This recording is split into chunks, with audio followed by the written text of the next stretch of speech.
أعوذ بالله السميع العليم من الشيطان الرجيم بسم الله الرحمن الرحيم وما جعلنا لبشر من قبلك الخلد أفإن مت فهم الخالدون صدق الله العلي العظيم. സ്നേഹാദരണീയരായ സത്യവിശ്വാസി വിശ്വാസികളെ, സഹോദരി സഹോദരന്മാരെ, രഹസ്യവും പരസ്യവുമായ ജീവിതത്തിൻ്റെ സർവ മേഖലകളിലും അല്ലാഹു റബ്ബുൽ ഇസ്സത്തിന്റെ വിധിവിലക്കുകൾ പാലിച്ച് സൂക്ഷ്മതയോടുകൂടി മുത്തഖികളായി ജീവിക്കണമെന്ന് എന്നെയും നിങ്ങൾ ഓരോരുത്തരെയും അതർഹിക്കുന്ന ഗൗരവത്തിലും കണിശതയിലും ഉണർത്തുകയാണ്, വസിയത്ത് ചെയ്യുകയാണ്. പടച്ചമ്പുരാൻ അവന്റെ സ്വാലിഹുകളും സച്ചരിതരുമായ അടിയാറുകളുടെ കൂട്ടത്തിൽ നമ്മളെല്ലാം ഉൾപ്പെടുത്തി അനുഗ്രഹിക്കുമാറാകട്ടെ.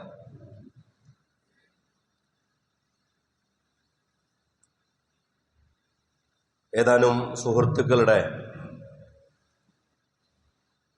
മരണം സംഭവിച്ച ആഴ്ചകളായിരുന്നു, അതല്ലെങ്കിൽ ആഴ്ചയായിരുന്നു ഈ കഴിഞ്ഞ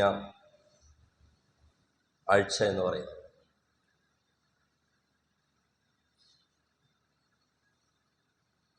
വളരെ കുറഞ്ഞ മണിക്കൂറുകളുടെ ഇടവേളകളിൽ 3 കുട്ടികളുടെ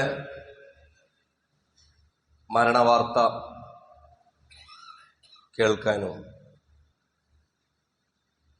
അതിലൊരു ജനാസയിൽ പങ്കെടുക്കാനും എനിക്ക് സാധിക്കുകയുണ്ടായി. ആ ദിവസം തന്നെയാണ് മലപ്പുറത്ത് നമ്മുടെ എല്ലാം സുഹൃത്തു കൂടിയായ ബഹുമാന്യനായ ജമീൽ ഇല്ലിക്കലിന്റെ മരണം ആ ദിവസം തന്നെയാണ് സംഭവിച്ചത്. അദ്ദേഹം വേറൊരു വിദേശ രാജ്യത്തായിരുന്നു, ഒരു ടൂർ ഓപ്പറേറ്ററായിട്ട്, ടൂർ മാനേജറായിട്ട് പോയതായിരുന്നു. യാത്രയുടെ 2ാം ദിവസമാണ് അവിടെ എത്തി. ടീമംഗങ്ങളൊക്കെ ഉണ്ട്. 2ാമത്തെ ദിവസം അവരുമായി യാത്ര തുടങ്ങുന്ന സമയത്ത് ഒരു ചെരുപ്പ് വാങ്ങാൻ വേണ്ടി തൊട്ടടുത്ത ഒരു കടയിലേക്ക് കയറുന്ന സമയത്ത് പെട്ടെന്ന് കുഴഞ്ഞ് വീഴുകയായിരുന്നു, മരണപ്പെടുകയായിരുന്നു. 4 ദിവസം കഴിഞ്ഞാണ് അദ്ദേഹത്തെ മിനിയാന്ന് മലപ്പുറത്ത് വലിയങ്ങാടി വലിയ പള്ളിയിൽ കൊണ്ടുവന്ന് അദ്ദേഹത്തെ ഖബറടക്കുന്നത്. അപ്പൊ ജമീലിന്റെ മരണം, അതുപോലെ തന്നെ ഒരുപാട് കുരുന്നുകളുടെ ഈ മരണം നമ്മളുടെയൊക്കെ വീട്ടിലും ചുറ്റിലുമൊക്കെ നമ്മൾ കൂടെ നമുക്ക് കേൾവിയിലും നമ്മുടെ വായനയിലുമൊക്കെ എത്തിച്ചേരുന്ന ഈ മരണം എന്താണ് നമ്മളിൽ ബാക്കിയാക്കുന്നത് എന്നുള്ളത് വലിയൊരു ചോദ്യമാണ്. 2 കാര്യങ്ങളാണ് ഹൃദയം കടുത്തുപോയതിന്റെ ലക്ഷണമായി പണ്ഡിതന്മാർ പറയുന്നത്. അതിലൊന്ന്, വിശുദ്ധ ഖുർആൻ അർത്ഥസഹിതം അനുഭവിക്കാൻ സാധിച്ചിട്ടും മനസ്സിന് പ്രത്യേകിച്ചൊരു മാറ്റമോ അതല്ലെങ്കിൽ വ്യതിയാനമോ തോന്നാതിരിക്കുക. മനസ്സ് കടുത്തുപോയി എന്നുള്ളതിന്റെ 1ാമത്തെ തെളിവ് അതാണ്. 2ാമത്തെ തെളിവ്, ഉറ്റവരെയും ഉടയവരെയും കബറടക്കി പോന്നിട്ടും പ്രത്യേകിച്ച് ജീവിതത്തിൽ എന്തെങ്കിലും ഒരു മാറ്റം സംഭവിക്കാതിരിക്കുക എന്നുള്ളതാണ്. അത് മനസ്സ് കടുത്തുപോകുന്നതിന്റെ തീക്ഷ്ണമായ ഭാവം. പുതിയ കാലത്തെ തിരക്കുപിടിച്ച ഷെഡ്യൂളിൽ ഒരു മയ്യത്ത് അതല്ലെങ്കിൽ ഒരു ജനാസക്ക് അവിടെ പോയി പങ്കെടുക്കാൻ പോലും സമയമില്ലാത്തവരാണ് ആളുകൾ. അതിനേക്കാൾ കൂടുതൽ അവിടെ എത്തപ്പെട്ടാൽ അതൊന്ന് കണ്ട് പോന്നു എന്നുള്ളതിനപ്പുറം അവിടുത്തെ ഒരു ജനാസയിൽ ഇത്തിബാഉൽ ജനാസ, ഹഖുൽ മുസ്ലിമി അലൽ മുസ്ലിമി ഖംസുൻ, അതല്ലെങ്കിൽ സിത്തുൻ, ഒരു മുസ്ലിമിന് മറ്റൊരു മുസ്ലിമിനോടുള്ള പ്രഥമ ബാധ്യതകളായി 5ഉം 6ഉം കാര്യങ്ങൾ റസൂലുള്ളാഹി സ്വല്ലല്ലാഹു അലൈഹി വസല്ലം എണ്ണി പറഞ്ഞതിൽ ഒരു കാര്യം ഇത്തിബാഉൽ ജനാസയാണ്. നിങ്ങളുടെ കൂടെയുള്ള സുഹൃത്ത് നിങ്ങളോടൊപ്പം ജീവിച്ചവരാണ്, നിങ്ങളോടൊപ്പം മഹല്ലിൽ അധിവസിച്ചവരാണ്, നിങ്ങളോടൊപ്പം ഒരുപാട് കാലം 10, 50, 60 കൊല്ലം ജീവിച്ച് മരിച്ചവരാണ്. അയാളുടെ ജനാസയെ നിങ്ങൾ പിന്തുടരണം. പോയി കാണണം എന്നല്ല പറഞ്ഞത്, ഇത്തിബാഉൽ ജനാസ. ആ ജനാസയെ നിങ്ങൾ ഖബറടക്കി തിരിച്ചു പോരണം.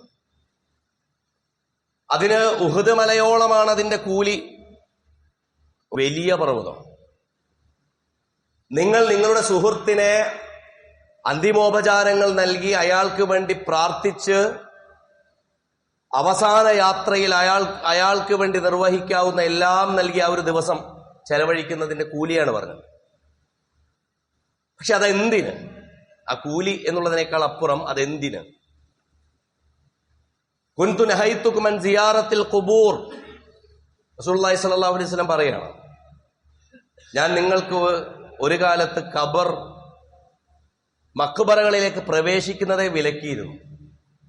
ആദ്യകാലത്ത് അങ്ങനെ ഒരു പ്രശ്നം ഉണ്ടായിരുന്നു. ആളുകൾക്ക് വിശ്വാസവും ഈ അന്ധവിശ്വാസവും തമ്മിലുള്ള അതിരുകൾ മാഞ്ഞു പോകാത്തൊരു പ്രശ്നമുള്ളതുകൊണ്ട്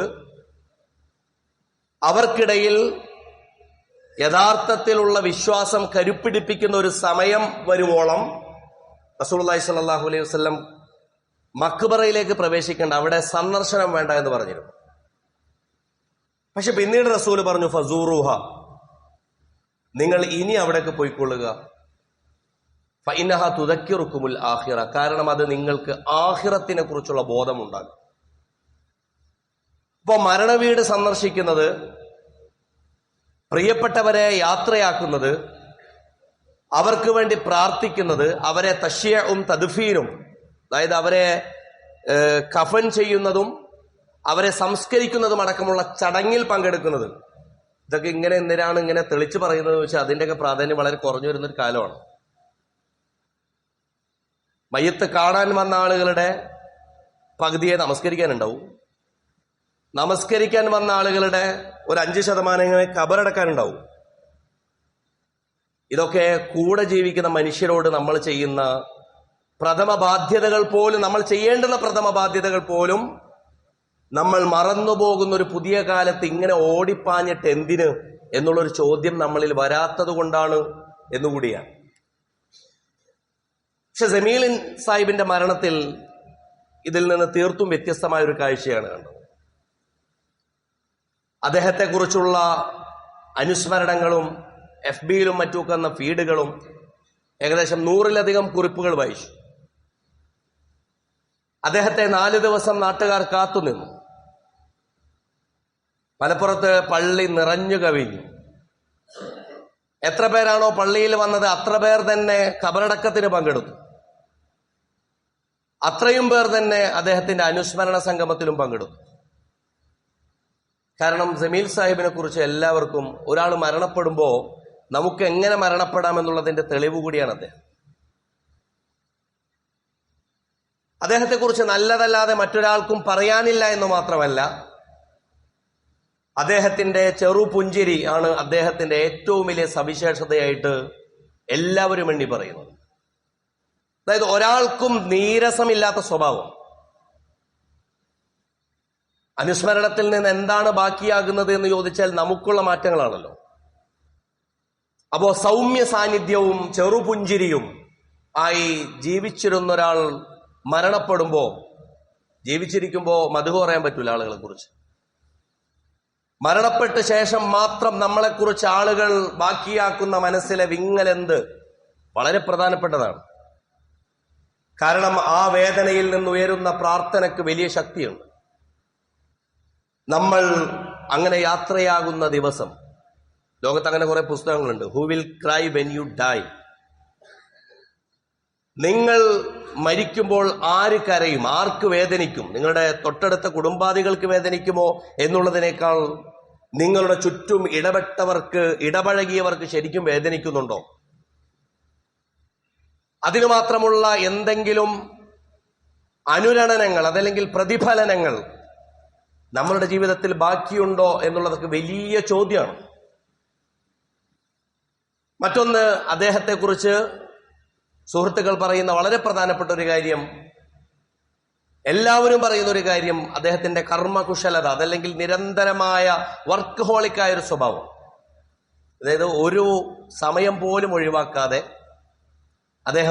ഒരേ സമയം അദ്ദേഹം മാധ്യമ പ്രവർത്തകരാണ്, അതേസമയം ചരിത്രകാരനാണ്, അതേസമയം പഠിതാവാണ്, അതേസമയം അദ്ദേഹം സമൂഹത്തിന്റെ നാനാതുറകളിൽ കുട്ടികളോട്, യുവാക്കളോട്, വൃദ്ധരോട്, സ്വന്തം കുടുംബത്തിലെ മാതാപിതാക്കളോട്, അദ്ദേഹത്തിന്റെ വാപ്പ കുഞ്ഞാണിയൊക്കെയാണ് ഇമാമ് നിൽക്കുന്നത്.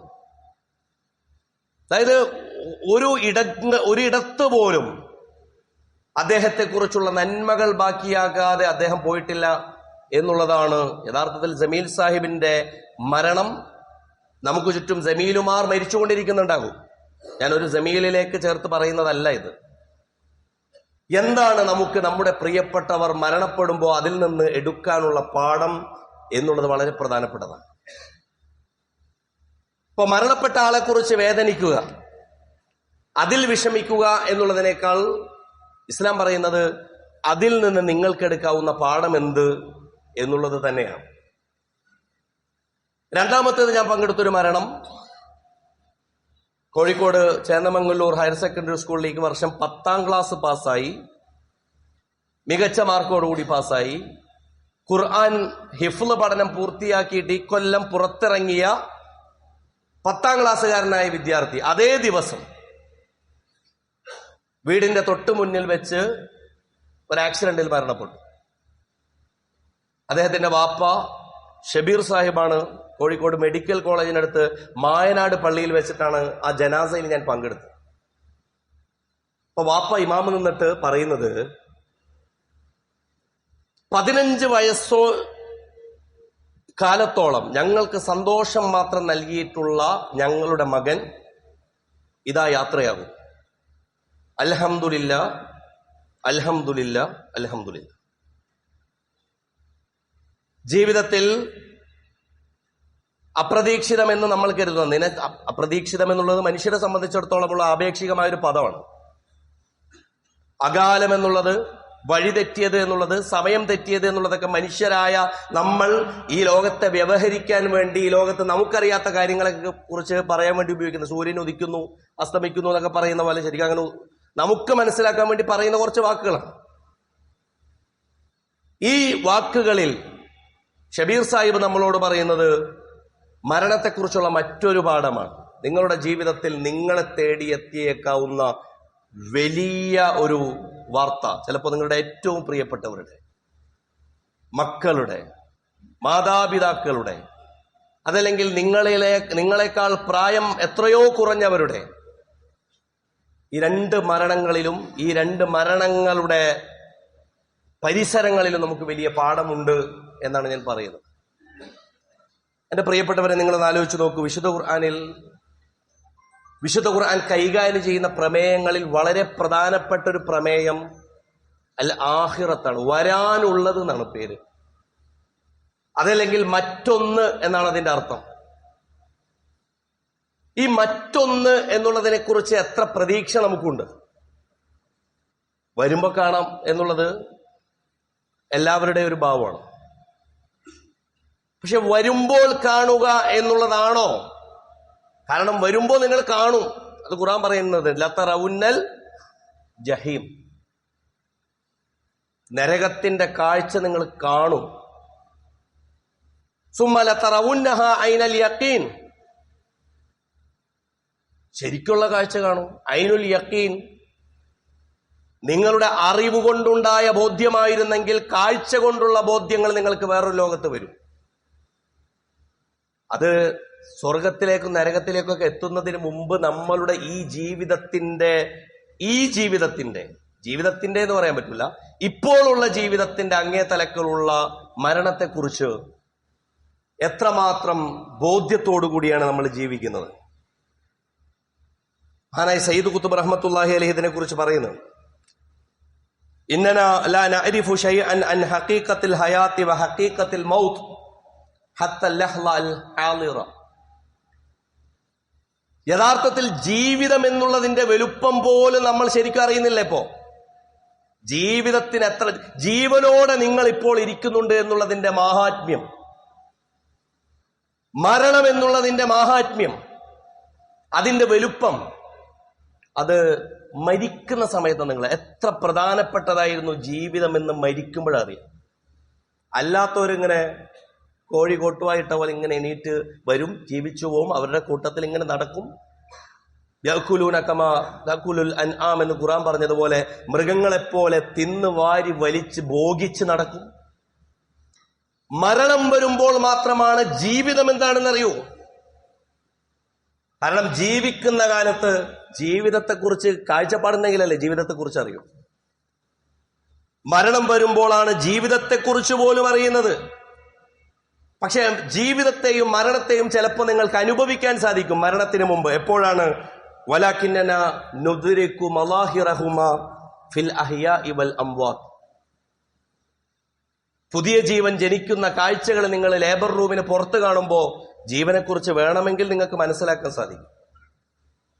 കൂടെയുള്ളവർ മരിച്ച് ഓരോന്നായി പിൻവാങ്ങുമ്പോൾ വേണമെങ്കിൽ ഒന്ന് ചിന്തിച്ചാൽ എനിക്ക് ലഭിച്ചൊരവസരമാണല്ലോ അവൻ ഇനിയും ലഭിക്കാത്തത് എന്ന് തോന്നും. അതല്ലെങ്കിൽ എത്രയോ ആഗ്രഹങ്ങളെയാണല്ലോ ഒരാളെ കബറടക്കുമ്പോൾ കൊണ്ടുപോയി കബറടക്കുന്നത് എന്ന് തോന്നും.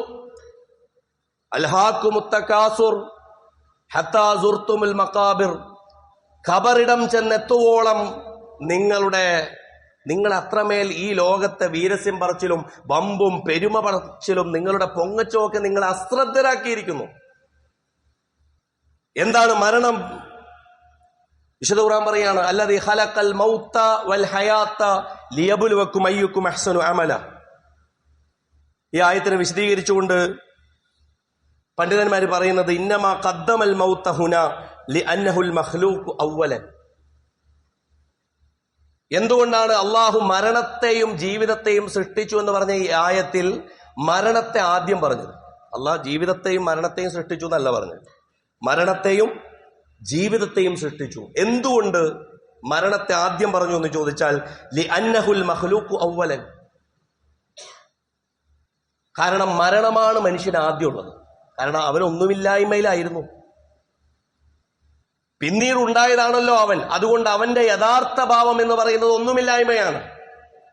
ലിഅന്നഹുൽ മഖ്ലൂഖു അവ്വലൻ എന്നല്ല, മനുഷ്യരെ സംബന്ധിച്ചിടത്തോളം ഏറ്റവും പ്രധാനപ്പെട്ടത് ആ മരണമാണ് എന്നുള്ളത് കൊണ്ട് കൂടിയാണ്. അതായത് ജീവിതത്തെക്കാൾ പ്രധാനപ്പെട്ടത് ആ മരണ നിമിഷമാണ് എന്നുള്ളത് കൊണ്ടാണ് അള്ളാഹു അവിടെ ഓർമ്മിപ്പിക്കുന്നത് എന്ന് പറയാണ്.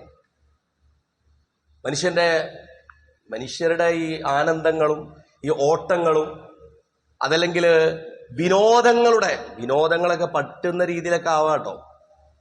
പക്ഷെ വിനോദങ്ങൾക്ക് വേണ്ടിയിട്ട്, കാരണം വിനോദങ്ങളുടെ കാലമാണത്. എന്നൊക്കെ ഈ വേൾഡ് കപ്പൊക്കെ ഇങ്ങനെ കാണുമ്പോൾ നമ്മൾ ആലോചിക്കേണ്ട ഒരു സംഗതി, അതിൻ്റെ ഒരു അളവിൽ ഇതൊക്കെ പറ്റും. പക്ഷെ ഇതിലപ്പുറമുള്ള ഒരു സാധനത്തിലേക്ക് ഇത് പോകുമ്പോൾ പറ്റുന്നതെന്ന് വെച്ചാല്, ഇതെവിടെയാണ് നമുക്ക് നമ്മളെക്കുറിച്ചുള്ള കാഴ്ചപ്പാട് എവിടെയാണ് നഷ്ടപ്പെടുന്നത് എന്നുള്ളിടത്ത് ഇത് പ്രശ്നമാണ്. കാരണം അള്ളാഹ് പറയാണ്, റസൂലുള്ളാഹി സ്വല്ലല്ലാഹു അലൈഹി വസല്ലം പറയുന്നതായി ഖത്താദയിൽ നിന്ന് ഇബ്നു അബി ഹാത്തിം ഉദ്ധരിച്ചുകൊണ്ട് പറയുന്നു, ഇന്നല്ലാഹ അദല്ല ബനി ആദം ബിൽ മൗത്ത്. അള്ളാഹു മനുഷ്യനെ നിന്ദ്യനാക്കുന്നത് മരണം ഒന്നുകൊണ്ട് മാത്രമാണ്. അല്ലാന്നുണ്ടെങ്കിൽ മനുഷ്യൻ വലിയ സംഭവമായിട്ട് ഇങ്ങനെ നടക്കും. താൻ വയസ്സാകുമെന്നും വൃദ്ധനാകുമെന്നും മരിച്ചു പോകുന്നൊക്കെ ഉള്ള ഒരു ബോധമുള്ളതുകൊണ്ടാണ് പിന്നെയും ഒരു കീഴടങ്ങലിന് മനുഷ്യന് തയ്യാറുള്ള. അല്ലാത്തൊരു മനുഷ്യനെ നിങ്ങളൊന്ന് സങ്കല്പിച്ചു നോക്കി. എന്നിട്ട് തന്നെ ഉണ്ടോ ഈ മനുഷ്യന്മാർക്ക്, അധികാരമുള്ളവർക്ക്, പ്രശസ്തിയുള്ളവർക്ക്, പദവിയുള്ളവർക്ക് അവരുടെ കേമത്തരത്തിന് എന്തെങ്കിലും കുറവുണ്ടോ? മരിക്കുമെന്ന് ഉറപ്പുണ്ടായിട്ട് തന്നെ അവർ കാട്ടിക്കൂട്ടുന്ന അക്രമങ്ങളുടെ പരിധിയെക്കുറിച്ച് എന്തെങ്കിലും നമുക്ക് സങ്കല്പിക്കാനാവുന്നുണ്ടോ? എന്നിട്ട് അള്ളാഹ് പറയാണ്, റസൂലുള്ളാഹി സ്വല്ലല്ലാഹു അലൈഹി വസല്ലം വിശദീകരിക്കുകയാണ്, വജഅല ദുനിയാ ദാറ ഹയാത്തിൻ സുമ്മ ദാറ മൗത്ത്. ഇത് ജീവിതത്തിന്റെ, ഈ ഭൂമി എന്നുള്ളത് ജീവിതത്തിന്റെ ഇടമായും പിന്നീട് മരണത്തിന്റെ തന്നെ ഇടമായും അള്ളാഹു നിശ്ചയിച്ചു. വജഅലൽ ആഖിറത ദാറ ജസാ, പിന്നീട് ആഖിറത്തിനെ രക്ഷയുടെയും ശിക്ഷയുടെയും ഇടമാക്കി.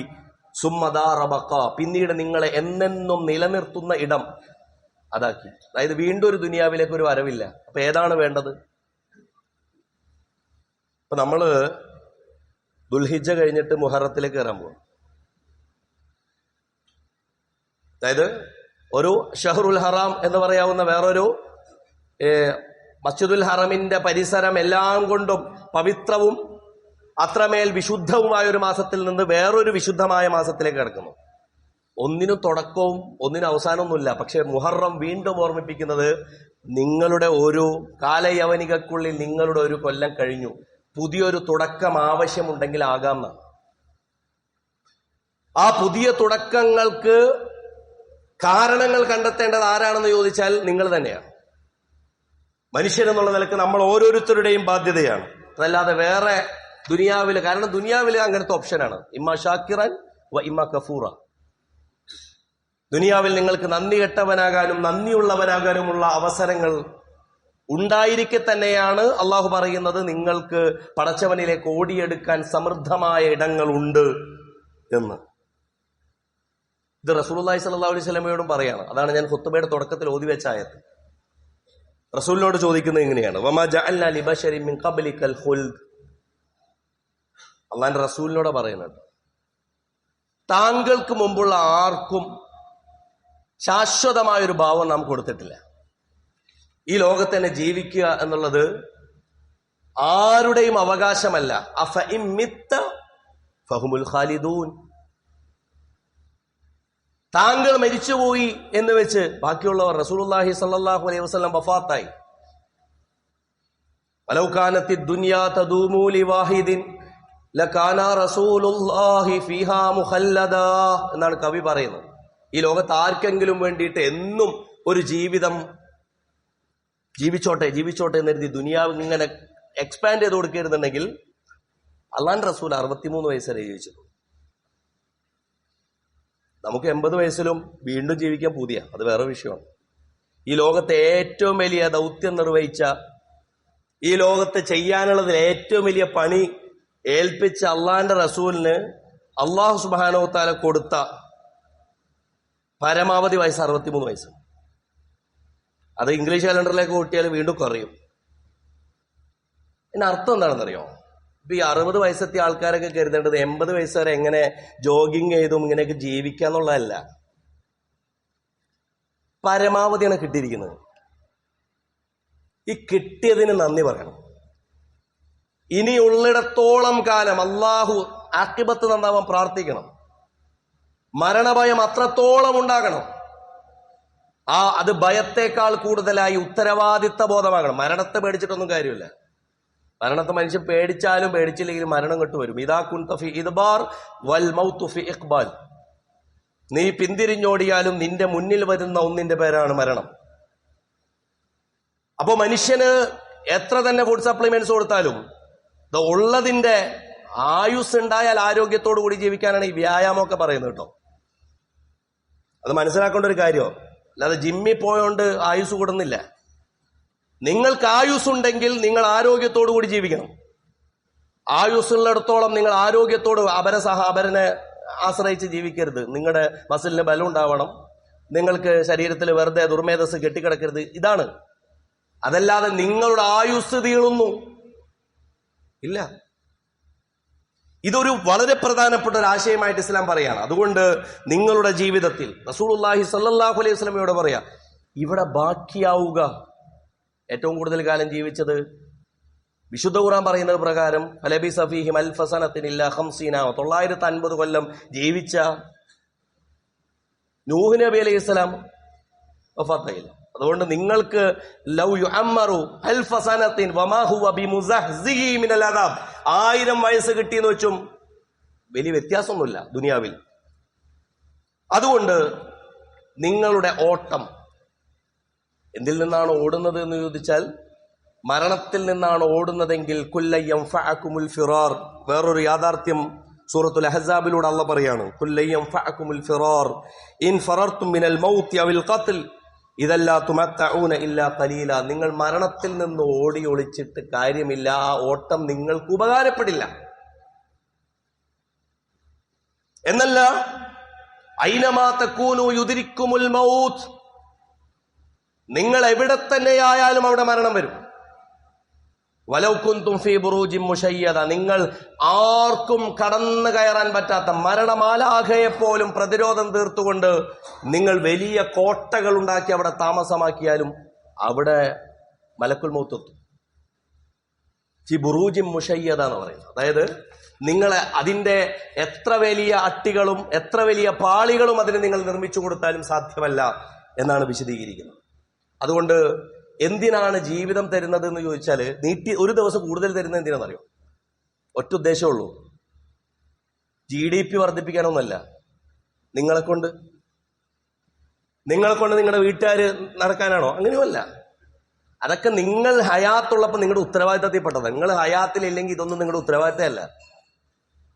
ഹയാത്തിലുള്ളപ്പോഴുള്ള ഉത്തരവാദിത്തം മരിച്ചപ്പോൾ ഇല്ലാത്ത മനുഷ്യൻ മനസ്സിലാക്കേണ്ടത്, ഞാൻ മരണപ്പെട്ടു പോയാൽ ബാക്കിയുള്ള ഒരു പെരുവഴിയിലാവുന്നൊന്നും കരുതരുത്. അത് അയാളെക്കുറിച്ചുള്ള വലുപ്പത്തരമാണ്. മനുഷ്യൻ എന്നുള്ള നിലക്ക് അയാളെക്കുറിച്ചുള്ള വലുപ്പത്തരമാണ്. അതുകൊണ്ട് അള്ളാഹ് പറയുന്നത്, നിങ്ങൾക്ക് ഒരു ദിവസം എക്സ്ട്രാ തരുന്നത് തൗബക്കാണ്. ജീവിതത്തിൽ നിങ്ങൾക്ക് വന്നിട്ടുള്ള വീഴ്ചകളിൽ തപിച്ച് ഖേദിച്ച് മടങ്ങി അള്ളാഹുവിലേക്ക് തിരിച്ചു വരാൻ, അള്ളാഹുവിലേക്ക് മടങ്ങി വരാൻ വേണ്ടിയിട്ടാണ് ഒരു ദിവസം എക്സ്ട്രാ തരുന്നത്. അല്ലാതെ സൂറത്തു നിസാഇന്റെ ആദ്യ ഭാഗത്ത് അള്ളാഹ് പറയാണ്, വലൈസത്തി തൗബതു ലില്ലദീന യഅമലൂന സയ്യിആത്ത്. ചിലരൊക്കെ തൗബയെ കുറിച്ച് ധരിച്ചിരിക്കുന്നത് ഇങ്ങനെയാണ്. പക്ഷേ വലൈസത്തി തൗബ ഇക്കൂട്ടർക്കുള്ളതല്ല. എങ്ങനെ? ലില്ലദീന യഅമലൂന സയ്യിആത്ത്, തെറ്റുകൾ നിരന്തരം ചെയ്തുകൊണ്ടിരിക്കുന്നവർ. ഹത്താ ഇദാ ഹലറ അഹദഹുമുൽ മൗത്ത്, അങ്ങനെ അവർക്ക് മരണസമയത്തി, അപ്പോൾ അവർക്ക് മനസ്സിലായി ഇനി ജീവിതമില്ലാന്ന്. ഖാല ഇന്നി തുബ്തുൽ ആൻ, അപ്പോൾ അയാൾ അങ്ങോട്ട് പറഞ്ഞു, പടച്ചോനെ ഞാൻ തൗബ ചെയ്തു. ജീവിതത്തിന്റെ 11ാമത്തെ മണിക്കൂറിൽ ജീവിതമേ ഇല്ല എന്ന് അയാൾക്ക് ബോധ്യപ്പെട്ടപ്പോൾ അയാൾ പറഞ്ഞു, ഖാല ഇന്നി തുബ്തുൽ ആൻ, പടച്ചോനെ ഞാൻ തൗബ ചെയ്തിരിക്കുന്നു കേട്ടോ. അങ്ങനെയുള്ളവർക്കുള്ളതല്ല തൗബ. വലല്ലദീന യമൂത്തൂന വഹും കുഫാർ, നിഷേധികളായി തന്നെ തുടർന്ന് മരണം കൈവരിക്കുന്നവർക്കും ഉള്ളതല്ല തൗബ. ഉലൈക അഅതദനാ ലഹും അദാബൻ അലീമ, വേദനാജനകമായ ശിക്ഷ എന്ന് പറയുന്നത് അക്കൂട്ടർക്കുള്ളതാണ്. മരണം വലിയ പാഠമാണ്. സയ്യിദന ഉമർ ബിൻ ഖത്താബ് റളിയല്ലാഹു അൻഹുവിന് ഒരു മോതിരുണ്ടായിരുന്നു. ഖഫാബിൽ മൗത്തി വാഇലൻ യാ ഉമർ എന്നാണ് എഴുതി വെച്ചിരുന്നത്. ഖഫാബിൽ മൗത്തി വാഇലൻ യാ ഉമർ, അല്ലയോ ഉമർ, നിനക്ക് വാഴ്ന്നു പറഞ്ഞു തരാൻ മരണം തന്നെ മതി. നിന്റെ ഏറ്റവും വലിയ ഉപദേശി മരണമാണ്. ഇത്ര വലിയ ഇസ്ലാമിക ചരിത്രത്തിലെ ധീരനും ശൂരനും അതല്ലെങ്കിൽ അൽ ഫാറൂഖ് എന്ന അപരാഭിനാമത്തിനൊക്കെ ഉടയവനായ സയ്യിദുന ഉമറുൽ ഫാറൂഖ് റളിയല്ലാഹു അൻഹു മരണപ്പെടുമ്പോൾ ആ രംഗം വേദനാജനകമായ രംഗമാണ്. വേദന എടുത്തു എന്നല്ല അതിന്റെ അർത്ഥം, മറിച്ച് അദ്ദേഹത്തിന്റെ വേവലാദികൾ. അദ്ദേഹം പറയുന്നത്, വദിത്തു അൻ അൻജുവ, ഉമറിനൊന്ന് രക്ഷപ്പെട്ടാൽ മതി കേട്ടോ. അള്ളാഹിനോട് പറയാ, അതായത് മരണവേള അങ്ങനെയാണ്. ഉമർ ബിൻ ഖത്താബ് റളിയല്ലാഹു അൻഹു ഇപ്പോ ദുൽഹജ്ജ് അവസാന സമയത്താണ് അദ്ദേഹത്തിന് കുത്തേക്കുന്നത്. ഫൈറൂസ് അബുലൂലു എന്ന് പറയുന്ന ഒരു മജൂസിയാണ് വന്ന് കുത്തുന്നത്. 2-3 ദിവസം കഴിഞ്ഞതിന് ശേഷം, ഏകദേശം ചരിത്ര റിപ്പോർട്ടുകൾ അനുസരിച്ച് മുഹറം 1 മറ്റൊക്കെ തന്നെയാണ് ഉമർ ബിൻ ഖത്താബ് റളിയല്ലാഹു അൻഹു വഫാത്താവുന്നത്, അദ്ദേഹം ഷഹീദാവുന്നത് 3 ദിവസം കഴിഞ്ഞിട്ട്. ചില റിപ്പോർട്ടുകൾ അനുസരിച്ച് ദുൽഹജ്ജ് അവസാനമാണ്. ഈ രംഗത്തിന് അതുകൊണ്ട് തന്നെ ഇപ്പൊ ഒരു പ്രസക്തിയുണ്ട്. റഗ്മ അൻഫി ഉമ്മി ഇല്ലം യഗ്ഫിർ ലി റബ്ബി, എന്റെ പടച്ചവൻ എനിക്ക് പുറത്തു തന്നിട്ടില്ലെങ്കിൽ ഞാനും എന്റെ ഉമ്മയൊക്കെ നശിച്ചത് തന്നെയെന്ന് ഇങ്ങനെ പറഞ്ഞുകൊണ്ടിരിക്കുമ്പോൾ സ്വന്തം മകൻ അബ്ദുല്ലാഹിബ്നു ഉമർ റളിയല്ലാഹു അൻഹുവിന്റെ മടിയിൽ തലവെച്ചിട്ട് കിടക്കുന്നു. ആശ്വസിപ്പിക്കാൻ അബ്ദുല്ലാഹിബ്നു അബ്ബാസ് റളിയല്ലാഹു അൻഹു വന്നു. അദ്ദേഹം പറഞ്ഞു, മസർ അല്ലാഹു ബിക്കൽ അംസാർ വഫതഹ അല്ലാഹു ബിക്കൽ ഫുതൂഹ്, താങ്കൾ ഇങ്ങനെ ബേജാറാവേണ്ട ആവശ്യമൊന്നുമില്ല. താങ്കളെ കൊണ്ടാണ് നമുക്ക് ഈ കാണുന്ന അഭിവൃദ്ധിയും ഈ കാണുന്ന ഇസ്ലാമിന് ഈ പ്രവിശാലമായ സാമ്രാജ്യമൊക്കെ ഉണ്ടായത്. ഇബ്നു അബ്ബാസ് റളിയല്ലാഹുവിനെ തിരുത്തിക്കൊണ്ട് അദ്ദേഹം പറഞ്ഞത് വദിത്വൻ അഞ്ചു, ഉമറിനൊന്ന് കഴിച്ചിലായ മതി. ലാ അജർ, ഉമർ ചെയ്തതിന്റെ പേരിൽ ഒരു കൂലിയും ഉമറിന് വേണമെന്നില്ല. പക്ഷെ വലാ വിസർ, ഉമറിന്റെ മേൽ ഒരു കുറ്റവും ഉണ്ടാവാൻ പാടില്ല. ഏറ്റവും ചുരുങ്ങിയത് വഖീന അദാബന്നാർ, പടച്ചവൻ നമുക്ക് തരേണ്ട സമ്മാനമാണ് സ്വർഗമെങ്കിൽ ചോദിച്ച് തന്നെ അമല് ചെയ്ത് നമ്മൾ മാറി നിൽക്കേണ്ട ഇടമാണ് പ്രിയപ്പെട്ടവരെ നരകം എന്ന് പറയുന്നത്, അള്ളാഹുവിന്റെ ശിക്ഷ എന്ന് പറയുന്നത്. അതുകൊണ്ട് മരണമെന്നുള്ളത് സയ്യിദുന ഉസ്മാൻ അഫ്ഫാൻ റളിയല്ലാഹുവിനെ കുറിച്ചൊക്കെ പറയുന്നത് കാണാൻ സാധിക്കും. ബാക്കിയുള്ളതെല്ലാം ഇതിനു ശേഷമുള്ള എല്ലാം മറയാണ്. പക്ഷേ ഈ ലോകത്ത് നിന്ന് മറ്റുള്ളവർ വിടവാങ്ങുമ്പോൾ, മറ്റുള്ളവരെ യാത്രയാക്കുമ്പോൾ, അവരെ ഒരുക്കുമ്പോൾ, അവരെ കഫൻ ചെയ്യുമ്പോൾ, അവരെ ഖബറടക്കുമ്പോൾ ഇത്രമേൽ വലിയ പാഠങ്ങൾ നമുക്ക് ലഭിച്ചിട്ടും പടച്ചവനോട് പറയാൻ പിന്നെ ന്യായം ഉണ്ടാവില്ല. അതും നമുക്ക് ബാധകമല്ലെങ്കിൽ ഫഇന്നഹ മിൻ ഖസ്വത്തിൽ ഖുലൂബ്, അത് ഹൃദയത്തിന്റെ കാഠിന്യത്തിന്റെ ലക്ഷണമാണ്. പടച്ചമ്പുരാൻ ഹൃദയത്തിന് നൈർമല്യം നൽകി, ലോലത നൽകി, ആർദ്രത നൽകി, മരണത്തിൽ നിന്ന് പാഠം ഉൾക്കൊണ്ട് അതിനേക്കാളേറെ മരണത്തിന് സുസ്മരവതരായി തയ്യാറാകുന്ന, ജീവിതത്തിൽ അള്ളാഹുവെ കുറിച്ച് വല്ലാത്ത പ്രതീക്ഷയാൽ മുന്നേറുന്ന വിശ്വാസികളുടെ കൂട്ടത്തിൽ നമ്മെ ഉൾപ്പെടുത്തി അനുഗ്രഹിക്കുമാറാകട്ടെ. മരണപ്പെട്ടുപോയ നമ്മുടെ സുഹൃത്തുക്കൾക്ക് അള്ളാഹു മഗ്ഫിറത്തും മർഹമത്തും നൽകി അനുഗ്രഹിക്കുമാറാകട്ടെ. കൊച്ചുമക്കളുടെ രക്ഷിതാക്കൾക്ക് അള്ളാഹു സ്വബറും സൽവാനും നൽകി പ്രത്യേകമായി അവരെ അനുഗ്രഹിക്കുമാറാകട്ടെ. നല്ല പകരങ്ങളെ നൽകി അള്ളാഹു അവരെ തുണക്കുമാറാകട്ടെ. വാഖൂലു ഖൗലി ഹാദാ വഅസ്തഗ്ഫിറുല്ലാഹ ലി വലക്കും വസ്തഗ്ഫിറുഹു ഇന്നഹു വൽ ഗഫൂറുർ റഹീം.